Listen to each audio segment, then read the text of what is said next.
আপনারা যারা বিকাল টাইম ঘোরাঘুরি করার লাগে জায়গা পাইন না তারা লাগে আজকে এই ভিডিওটা দেখতে পারলে আপনারা অনেক কিছু জানতে পারবো। 50 টাকার টিকিট খরচ করি আপনারা বিকাল টাইম আমরা দক্ষিণ সীমা আশেপাশে যারা আছেন তারা লাগি 50 টাকা খরচ করি আপনারা নিরিবিলি পরিবেশে বা চিন্তার লইয়া ঘুরে যেতে পারবা।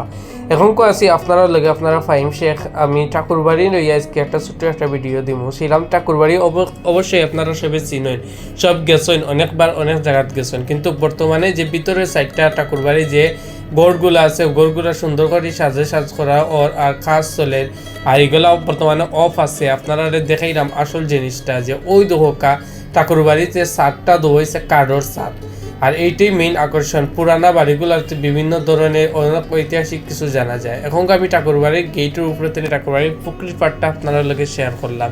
আর শেয়ার করার মানেটা হইলো যে কত সুন্দর পুকুরির পার্ক কিংবা সাইড, আসলে সুন্দর একটা পার্ক, গ্রামীণ পরিবেশের মাঝে গ্রামের ভিতরে একটা পার্ক সুন্দর। আর আমরা এটা শিলাম পড়ছে অবশ্যই আমরা জানি। আর শুধু পার্ক আর বোয়া জায়গা নাই, ধোকা বিভিন্ন ধরনের প্রাণীও আছে, খরগোশ আছে, কবুতর আছে ইত্যাদি নানান ধরনের পাখি আছে, সব ধরনের সব সরঞ্জাম এবং দোলনা সহ লাগাইয়া আসলে অনেক সুন্দর একটা টাইম পাস করার মতন জায়গা ঠাকুরবাড়ি।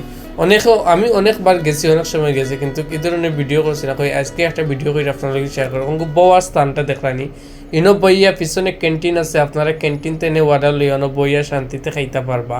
আমরাও বইয়া একটু অর্ডার দিলাম যে জুস খাইমু, তো খুব গরম লাগে। ধন্যবাদ আমার ভিডিওটা দেখার লাগে।